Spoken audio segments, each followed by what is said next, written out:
Instant south Indian ચટણી બનાવવા માટે જે આપણે ઇડલી અને ઢોસા જોડે ખાઈએ છીએ એને બનાવવા માટે આપણે 1 વાટકી જેટલું ટોપરાની છીણ લેવાની છે અને 3 થી 4 નાના ટુકડા જેટલા આપણે ઈમલી અને 1/4 કપ જેટલું આપણે એમાં સિંગ ઉમેરવાનું છે।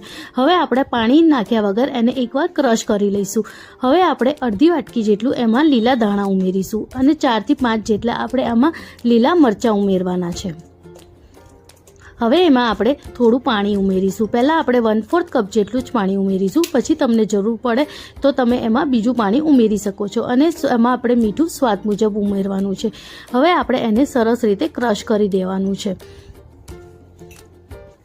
આ ચટણીને તમે 1 મહિના સુધી ફ્રીજમાં સ્ટોર કરી શકો છો અને જ્યારે બી તમે ઢોસા અને ઇડલી બનાવો ત્યારે તમે આ ચટણીનો ઉપયોગ કરી શકો છો।